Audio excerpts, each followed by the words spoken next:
नमस्कार, मैं हूं अमिताभ सिन्हा और आज हम बात करने वाले हैं एक ऐसे मुद्दे पर जो काफी ज्वलंत मुद्दा देश का बना हुआ है। अखबार भरे पड़े हैं, टेलीविजन चैनल्स उस पे मंथन कर रहे हैं, चर्चा कर रहे हैं। सत्ता पक्ष उन्हें खरी-खोटी सुना रहा है। प्रधानमंत्री मोदी कह रहे हैं वंशवाद की राजनीति नहीं चलेगी। जी हाँ, मैंने आपको थोड़ा तो हिंट दे दिया है। वंशवाद के नाते मैं किस चीज़ पर चर्चा करना चाहूँगा। आज हम लोग चर्चा करेंगे और आपसे बात करेंगे कांग्रेस के मुद्दे पर। कांग्रेस क्यों सिमटती जा रही है? कांग्रेस पर इतना बड़ा राजनीतिक संकट क्यों मंडरा रहा है? पहली बार ऐसा हुआ है कि 7 साल लगातार कांग्रेस सत्ता से बाहर हुई है। लगातार प्रधानमंत्री 2014 का चुनाव हारी, 2 अंकों में सिमट गई, 40 के आंकड़े में। 2019 में भी कांग्रेस फिर से प्रधानमंत्री मोदी के आगे घुटने टेके, इस बार सीटें बढ़ी लेकिन 50 में रह गए। ये बहुत मुश्किल का दौर है कांग्रेस के लिए, खासकर उस पार्टी के लिए जो आज़ादी की लड़ाई लड़ने का दम्भ भरती है, जिसकी स्थापना 1885 में हुई और 1885 में स्थापना के बाद आज़ादी की लड़ाई तक कांग्रेस के अंदर जब भी कुछ चर्चा हुई, मंथन हुआ या फिर सुगबुगाहट के स्वर उठे, तो उसको या तो महात्मा गांधी ने दूर किया या फिर पार्टी से अलग होकर लोगों ने अलग पार्टी बनाई। सुभाष चंद्र बोस सबसे बड़े उदाहरण है जो पार्टी से लगकर अलग हुए थे 1939 में त्रिपुरी कांग्रेस में। जब गांधी के नॉमिनी पट्टाभी सीतारामैया को सुभाष चंद्र बोस ने हराया, लेकिन गांधी जी अनशन पर बैठ गए और सुभाष चंद्र बोस ने इस्तीफा देकर कांग्रेस से उनका मोह भंग हुआ। सोशलिस्ट कई सोशलिस्ट लोग कांग्रेस में सोशलिस्ट के नाम से एक अलग ग्रुप चला करता था 1920 के दशक में, वो भी अलग होता चला गया। आचार्य नरेंद्र देव जैसे नेता बड़े-बड़े अलग हुए। लेकिन हम आज़ादी के पहले की बात नहीं करेंगे। हम ये बताने की कोशिश कर रहे हैं कि आज़ादी के पहले भी जो नेतृत्व था, उससे असंतुष्ट थे लोग।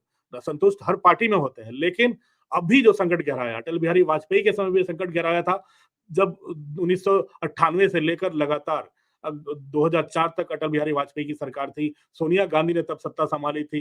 सीताराम केसरी से 1997 के बाद कमान छीनी गई थी। अब आपको याद होगा, तो उस समय लगातार कांग्रेस ने संकट का सामना किया, लेकिन अभी जो संकट है, वो नेतृत्व का संकट है। एक बड़ा ग्रुप बन गया है G23, वो सवाल उठा रहा है कि कांग्रेस के नेतृत्व में क्लैरिटी नहीं है, सोनिया गांधी खुद सामने आए। कांग्रेस वर्किंग कमेटी होती है, वहां कहते हैं कि परिवार की राजनीति से आगे आना चाहिए। देश की समस्याएं हैं, उनको जमीन पर सोचना समझना चाहिए। एक क्लैरिटी ऑफ विजन होना चाहिए पार्टी का। अब हम G23 की कल रात देर रात तक बैठक हुई थी, कई नेता इसमें शामिल हुए हैं। ये बात और है, ज्यादातर नेताओं के राज्यसभा काल खत्म हो चुके हैं, वो अपने आप को हाशिए पे पा रहे हैं। कांग्रेस के पास इतनी सीटें नहीं कि उनको वापस राज्यसभा में भेज दे, तो ये नाराजगी उनकी जायज है। लेकिन नाराजगी किस बात पर?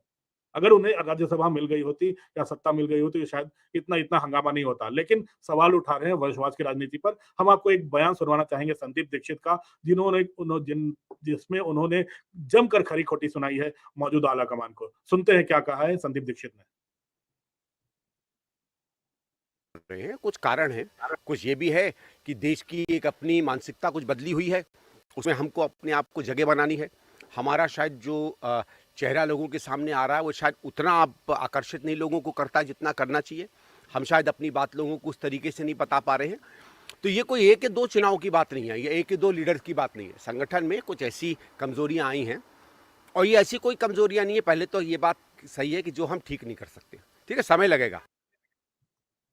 जी हाँ, बिल्कुल, समय लगेगा, लेकिन ऐसा ना हो कि समय निकल जाए, क्योंकि लगातार पार्टी का ग्राफ गिरता जा रहा है। एक के बाद एक राज्यों से साफ होते जा रहे हैं। अब तो बीजेपी ने यहाँ तक मजाक उड़ाना शुरू कर दिया है, यहाँ तक टिप्पणी शुरू कर दी है सोशल मीडिया में भी कि अब हम दो हमारे दो बच गए। यानी उत्तर प्रदेश में 2 विधायक और 2 राज्यों में सरकारें, वो भी बड़ी मुश्किल से, राजस्थान और छत्तीसगढ़ में। तो इस स्तर तक तो कांग्रेस को नहीं आना चाहिए था, जो आज़ादी की लड़ाई लड़ी, जिसने 75 साल अगर माना जाए भारत की आजादी का, 72 साल, उसमें लगभग 58-60 साल कांग्रेस का एक छत्र राज चला है, या फिर उन्होंने अपने समर्थन से सरकार चलाई, यूनाइटेड फ्रंट की सरकार चलाई। उसके बाद आपको याद होगा चंद्रशेखर की सरकार को समर्थन दिया, जनता पार्टी के समय चरण सिंह की सरकार को समर्थन देकर लगभग साल भर सरकार चलाई।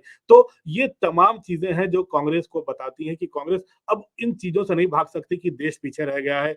कांग्रेस ये आरोप नहीं लगा सकती कि क्यों क्यों क्यों लोगों तक सरकारी योजना का लाभ नहीं पहुंच रहा है। कांग्रेस की का सबसे बड़ा राजनीतिक संकट अभी चल रहा है। इसकी वजह अंदरूनी कलह भी है, अंदरूनी टकराव भी है और साथ ही साथ इसका सिमटता आधार भी है। सिमटता आधार सिमटता आधार आप देख रहे होंगे एक के बाद नॉर्थ ईस्ट में 25 राज्यों में मुझे लगता है 25 सीटों में जो जिसे नॉर्थ ईस्टर्न सिस्टर्स कहते हैं 7 राज्य, उन 7 राज्यों में 25 लोकसभा सीटें आती हैं और उसमें 25 के 25 या तो कांग्रेस के समर्थक दल लोकसभा में आते थे या फिर कांग्रेस समर्थित सरकारें वहां होती थी या फिर कांग्रेस के सांसद चुनकर आते थे लोकसभा में।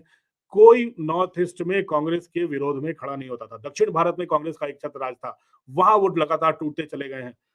महाराष्ट्र में पिछले दरवाजे से वो सत्ता में है। तो एक चीज तो है कि आधार उनका सिमट रहा है। पंजाब में लीडरशिप अच्छी खासी कैप्टन अमरिंदर की सरकार चल रही थी, उसको अगर अगर पूरी तरह से बिखराव पर लाने का अगर श्रेय जाता है तो पार्टी के मौजूदा नेतृत्व को जाता है।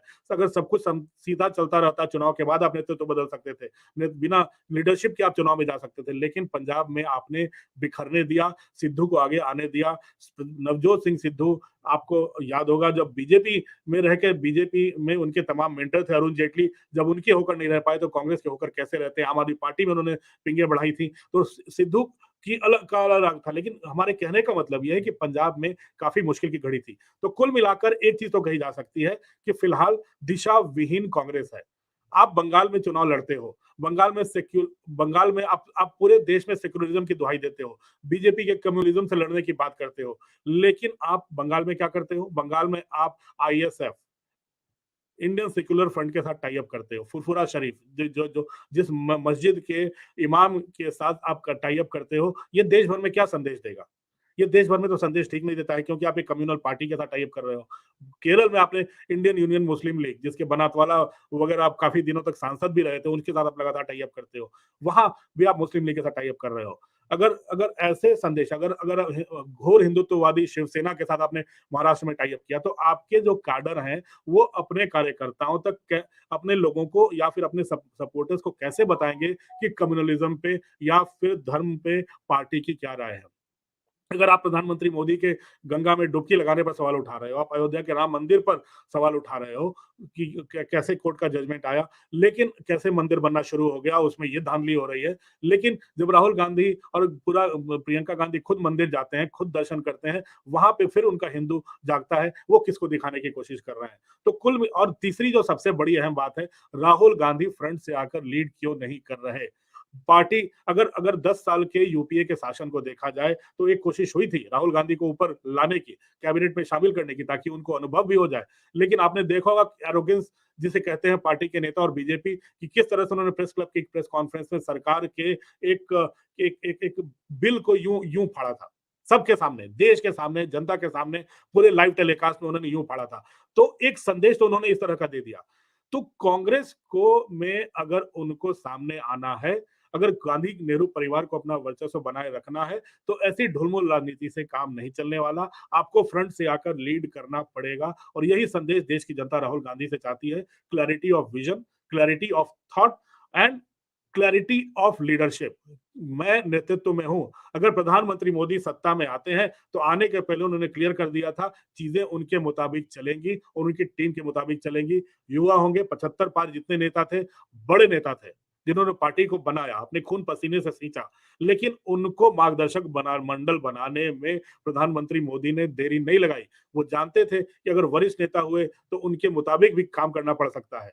तो पार्टी को बदलने में, देश को बदलने में, सरकार को अपनी नीतियों के हिसाब से चलाने में प्रधानमंत्री ने जो फैसले लिए, मुझे लगता है सबके सब हिट साबित हुए। मुझे लगता है राहुल गांधी को अगर G23 से प्रॉब्लम है, G23 उन पर सवाल उठा रहा है, तो अगर कांग्रेस की बैठक होती है, कितने दिनों से उनके कई समर्थक मांग कर रहे हैं, उनकी युवा टीम उनकी डिमोरलाइज हो रही है, जो उनकी पूरी युवा टीम 10 साल तक रही है, चाहे वो आरपीएन सिंह रहे हों, जितिन प्रसाद रहे हो, ज्योतिरादित्य सिंधिया रहे हो, ये पूरी की पूरी युवा टीम थी। इनको कैबिनेट मंत्री तक नहीं बनाया गया यूपी की सरकार में, क्यों नहीं बनाया गया? और दूसरी बात, अगर कांग्रेस में अगर ये तीनों छोड़कर जा रहे हैं, इसका मतलब है उनका कांग्रेस से नहीं राहुल गांधी से भरोसा उठ रहा है, क्योंकि उनको लग रहा है कि राहुल गांधी ना उनको प्रोटेक्ट कर पा रहे हैं, राहुल गांधी ना पार्टी को आगे ले जा पा रहे हैं। ये मैसेज क्लियर है। तो मैंने कहा, पार्टी को अब जो सिमटता आधार है, अगर उसको ठीक करना है, तो जो लैक ऑफ क्लैरिटी है पार्टी में और कोहेजन है, जो सबको बांध के रखने की एक गांधी परिवार में कला थी, जो सोनिया गांधी ने बखूबी निभाई, उस कला को राहुल गांधी को सोचना पड़ेगा, उस दिशा में काम करना पड़ेगा। और तभी कांग्रेस का बेड़ा पार हो सकता है, नैया पार हो सकती है। नहीं तो एक एडहॉकिज्म जो होता है राजनीति में, उससे कि एक चुनाव आ रहे हैं, फिर आपने प्रेस कॉन्फ्रेंस कर दी, आपने 5 रैलियां कर दी, उससे काम नहीं चलने वाला। अब बीजेपी ने दिखा दिया है कि अब जाति-पाति, धर्म की राजनीति से ज्यादा बेहतर होगा। आप गांव तक लोगों को ये पहुंचाएं कि सरकार आपके लिए क्या कर रही है, ये विजन पहुंचाएं कि सरकार आपके लिए क्या करने वाली है और सरकार आपके लिए क्या कहना चाहती है। यानी आपके नियत, नीति और इसके डिलीवरी में कोई अंतर नहीं होना चाहिए। ये तीनों जब तक आप जनता के सामने लेकर नहीं जाएंगे, ऑल्टरनेटिव नहीं लेकर नहीं जाएंगे, तब तक कांग्रेस का बेड़ा पार नहीं होने वाला। नेताओं के बहुत ज्यादा व्यक्तिगत एम्बिशन है कांग्रेस में। अगर इसी एम्बिशन के कारण अगर कांग्रेस आजादी के बाद 85 बार टूटी है, आजादी के बाद। अब अगर G23 अगर अगर अगर शोर मचा रहा है, राहुल गांधी के नेतृत्व में सवाल उठा रहा है, सोनिया गांधी अगर गुलाम नबी आजाद से मिलकर उनको मनाने की कोशिश कर रही हैं, इसका मतलब है कि सोनिया गांधी को अभी भी फोर फ्रंट पे रहना पड़ रहा है, उनकी सेहत ठीक नहीं रहती।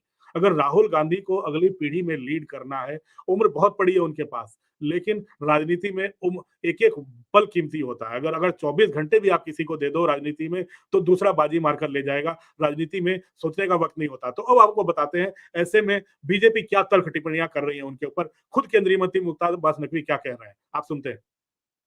पार्टी आज की तारीख में है वो पप्पू के चोचलों और परिवार के घोंसलों से में भरी फंसी हुई है और उसके चक्रव्यूह में घूम रही है। पहले बीजेपी से लड़ रहे थे, अब बीजेपी से लड़ते लड़ते आपस में भिड़ गए हैं। उसका एक ही प्रमुख कारण है, वो प्रमुख कारण है कि जिस तरह से कांग्रेस पार्टी के नेतृत्व में, अब नेतृत्व क्या मतलब, परिवार है एक तरह से, पार्टी रह नहीं गई है, तो उस पार्टी में जो निगेटिविटी भरी हुई है, उस निगेटिविटी का असर जो है वो अब उनकी पार्टी पे भी दिखाई पड़ने लगा। बिल्कुल, मुख्तार अब्बास नकवी की राय से हो सकता है बहुत सारे कांग्रेसी भी सहमत हों। अब तो कांग्रेसी नेताओं को भी, सांसदों को लगने लगा है कि भविष्य उनका कुछ नहीं है। पंजाब के सांसद हों, चाहे किसी और राज्य के सांसद, उनको लग रहा है कि भविष्य उनका सिमटते जा रहा है, उनकी राजनीति सिमटते जा रही है और शायद यही कारण है, अब पार्टी बदलने वाले नेताओं का तांता लगा हुआ है। तो कांग्रेस का टूटना, ये बहुत बहुत बहुत बहुत मुश्किल की घड़ी है कांग्रेस के लिए और देश के लिए भी मुश्किल की घड़ी है, क्योंकि एक पूरे देश में अगर महत्वपूर्ण विपक्ष का रोल अगर कोई पार्टी निभा सकती है, तो वो कांग्रेस है। अगर बीजेपी के पास मंडल स्तर तक, गांव के स्तर तक, बूथ के स्तर तक कार्यकर्ता हैं, अपने कार्यालय बीजेपी देश भर में बना रही है, जिला स्तर तक और गांव ब्लॉक के स्तर तक, तो कांग्रेस के पास एक बना बनाया आधार है। इनके पार्टी के कार्यालय आजादी के पहले से ही देश के कोने कोने में है, चाहे कश्मीर से कन्याकुमारी हो, चाहे आप इम्फाल, कोहिमा से लेकर यहाँ कच्छ तक, कांग्रेस के कार्यालय मौजूद हैं। कांग्रेस के पास एक कार्यकर्ताओं का बेस है, लेकिन कांग्रेस के कार्यकर्ताओं की मुश्किल यही है कि जब तक सत्ता की आहट नहीं पाते हैं, तब तक वो घर से निकलते नहीं, क्योंकि कांग्रेस का अपना एक इकोसिस्टम जो होता है कि जब वो सत्ता में रहते हैं, तो अपने कार्यकर्ताओं के लिए और अपने नेताओं के लिए इतना कुछ कर जाते हैं कि फिर आने वाले दिनों में उनको कुछ ज्यादा मेहनत करने की जरूरत नहीं होती। यानी कार्यकर्ता अब मेहनत से बचने लगा है। यही मेहनत करवानी है राहुल गांधी को। शुरुआत उन्होंने अच्छी की थी, यूथ कांग्रेस को आगे बढ़ाने की कोशिश की थी, युवाओं को आगे बढ़ाने की कोशिश की थी, लेकिन जब वो युवा परिपक्व होने लगे, तो वो सब कांग्रेस और राहुल गांधी का साथ छोड़कर जा रहे हैं। यहीं पे मुश्किल है कांग्रेस की, और ऐसा पहली बार हो रहा है कि सोनिया गांधी जब बेटन पास करने की कोशिश कर रही हैं, ऐसे में बेटन पास करने की कोशिश की घड़ी में लोग नेहरू नेहरू गांधी परिवार पर सवाल उठा रहे हैं। ये बहुत मुश्किल की घड़ी है कांग्रेस के लिए, बहुत मुश्किल की घड़ी है, क्योंकि गांधी नेहरू परिवार पर कभी सवाल नहीं उठाया है। 1969 में कांग्रेस का स्प्लिट हुआ था। निंजा लिंगप्पा, मोरारजी देसाई बड़े बड़े नेता थे जिन्होंने इंदिरा गांधी को ठिकाने लगाने की कोशिश की, लेकिन इंदिरा गांधी उनसे बचकर निकली। उस बार कांग्रेस में झड़प हुई थी, कांग्रेस में नेतृत्व पर सवाल उठे थे, नेहरू गांधी परिवार सत्ता में नहीं था। 1977 में भी कांग्रेस टूटी इमरजेंसी के बाद, उसके बाद भी लोग ने इंदिरा गांधी पर सवाल उठाए थे, लेकिन 80 में इंदिरा गांधी ने दोबारा चुनाव जीता, दोबारा सत्ता में आई, 84 तक सत्ता में रही। 1900, अगर आपको याद होगा, सीताराम केसरी के बाद 98 99 में जब कांग्रेस वर्किंग कमेटी में शरद पवार, तारिक अनवर, पीएस संगमा सब ने सवाल उठाए थे। राजेश पायलट सवाल उठाते थे। आपका जितेंद्र प्रसाद के पिता जितेंद्र प्रसाद सवाल उठा रहे थे गांधी सोनिया गांधी के विदेशी मूल पर। वो कांग्रेस वर्किंग कमेटी छोड़कर चले गए थे, उन्होंने अलग पार्टी बना ली। लेकिन जब जब 2004 के समय लड़ने का समय आया, सोनिया गांधी ने परिपक्वता दिखाई। वो खुद गई रामविलास पासवान के घर उनको मनाने कि आप हमारे साथ जुड़िए। पासवान उनके साथ जुड़े। वो खुद शरद पवार के घर गई। वो खुद डीएमके सुप्रीमो करुणानिधि से मिलने गई। उन्होंने रात देश भर घूम घूम कर उन्होंने गठबंधन बनाया और बीजेपी से सीटें ज्यादा आई। गठबंधन के सहयोगियों ने साथ दिया सेक्युलरिज्म के नाम पर। और यूपीए सरकार 10 साल तक चली। सोनिया गांधी रोड शो की शुरुआत भी सोनिया गांधी ने 2003-4 में की थी, जब विपक्ष सब पूरी सरकार उन पर सवाल उठाती थी। तब सोनिया गांधी सड़कों की धूल छान रही थी। तो ऐसे में राहुल गांधी को लीडरशिप दिखानी पड़ेगी। अगर कांग्रेस की अगर वर्किंग कमेटी की बैठक में उनको लीडरशिप लेनी पड़ेगी। अगर जब तक अपने कंधों पर बोझ नहीं लेंगे, ठीक है, लोग नाराज होंगे, लोग आपको गालियां देंगे, आपको जिनको हटाना हटा दो, फ्रेश स्टार्ट करो। अभी लड़ाई लड़ने के लिए बहुत वक्त है राहुल गांधी आपके पास। लेकिन मुझे लगता है वक्त आ गया राहुल गांधी को अपने कंधों पर चार्ज लेने का। नहीं तो कांग्रेस यूं ही बिना किसी डायरेक्शन के बिखरती जाएगी और सिमटती जाएगी। अभी जो हाल है, छत्तीसगढ़ में सरकार है और छत्तीसगढ़ पेंडुलम स्टेट है। राजस्थान में सरकार है, राजस्थान पेंडुलम स्टेट है। अगले साल चुनाव होने वाले हैं। महाराष्ट्र विकास अघाड़ी के सदस्य हैं, जहां शिवसेना आपको अब जमकर खरी खोटी सुना रही है। कल सामना में भी हुआ था। लेकिन फिर भी लोगों का अभी जो पार्टी में है, जो साथ काम कर रहे हैं, उनका भरोसा अभी बहुत ज्यादा टूटा नहीं है। उन्हें लगता है कि वो बाउंस बैक कर सकते हैं। पार्टी के एक पूर्व मंत्री हैं अखिलेश सिंह, उनका बयान आपको सुनवाते हैं। कम से कम एक अप्रहेंशन तो है भविष्य में क्या होगा, लेकिन उम्मीदें उनकी अभी बरकरार हैं। अखिलेश सिंह को सुनते हैं हम लोग। पार्टी रही है, नीति रही है, इंक्लूसिव तो है ही। ये पार्टी का वही है, समावेशी विचारधारा की पार्टी ही है, वही रिप्रेजेंट करती है भारत में। लेकिन उसमें निर्णय सीडब्ल्यूसी में हो, यही सब बात तो बताया गया कि भाई जो निर्णय हो जाता है एडहोकिज्म खत्म होना चाहिए। देखिए, इन्होंने बड़ा ही संतुलित तरीके से अखिलेश जी ने अपना बयान रखा है। अशोक गहलोत कह रहे हैं कि जो नाराज नेता हैं वो वापस आकर अंदर बात करें। सोनिया गांधी के नेतृत्व में कोई सवाल नहीं उठा रहा है। लेकिन प्रॉब्लम ये हो रही है, जो जनरेशनल चेंज बीजेपी में हुआ, उसमें काफी मुश्किलें आई। बड़े बुजुर्ग नाराज भी हुए, प्रधानमंत्री मोदी पर सवाल भी उठाए। राकेश आडवाणी संसदीय बोर्ड की बैठक में प्रधानमंत्री अब उनको आशीर्वाद देने तक नहीं गए। मुश्किल की घड़ी थी प्रधानमंत्री मोदी के लिए कि अपने मेंटर्स को पीछे छोड़ना पड़ा। लेकिन कड़ा फैसला लेना था, अपने बुजुर्गों को पीछे छोड़ना, और कड़ा फैसला लेने में वो सफल हुए थे। कांग्रेस देश के लिए जरूरी है। कांग्रेस विपक्ष एक मजबूत, क्योंकि एक लोकतंत्र में मजबूत विपक्ष का होना बहुत जरूरी है। और यही प्रधानमंत्री ने कहा है, वंशवाद की राजनीति को तोड़ने की लड़ाई लड़ रहे हैं। अगर वंशवाद की राजनीति को तोड़ना है तो राहुल गांधी को खुद नेतृत्व संभालना पड़ेगा। पर्दे के पीछे से अब शासन नहीं कर सकते, क्योंकि चाहे वो हेमंता विश्व शर्मा पार्टी छोड़कर गए हो, चाहे कोई और पार्टी छोड़कर गए हो, सबने यही कहा है कि पार्टी के लिए एडहोकिज्म नहीं चलने वाला। इसलिए अब राहुल गांधी को या फिर 10 जनपद को जिम्मेवारी लेनी है तो जिम्मेवारी अपने कंधों पर लें, न कि पार्टी को लुढ़कने दें। और दूसरा, अगर कोई गंभीर बीमारी है तो सोनिया गांधी खुद इस गंभीर बीमारी का इलाज करें। या फिर अगर कांग्रेस को लग रहा है कि गांधी नेहरू परिवार अच्छे के लिए है, तो गांधी नेहरू परिवार के साथ कंटिन्यू करें। और जैसे 10 साल यूपीए सरकार चली थी, फिर से आप कार्यकर्ताओं तक पहुंचे, क्योंकि आपके पास राज्यों में कार्यकर्ता लोगों तक ये पहुंचाने में सफल नहीं हो रहे हैं, या कोई कोशिश भी नहीं कर रहे हैं कि हमारा आला कमान क्या सोच रहा है। आला कमान के पास clarity of thought, clarity of vision और क्लैरिटी ऑफ अल्टरनेटिव होना चाहिए। नहीं तो मुश्किलें आएंगी और कांग्रेस सिमटती रह जाएगी। आज के लिए बस इतना ही। कल फिर एक नए मुद्दे के साथ आपके सामने फिर उपस्थित होंगे। तब तक के लिए अलविदा, नमस्कार।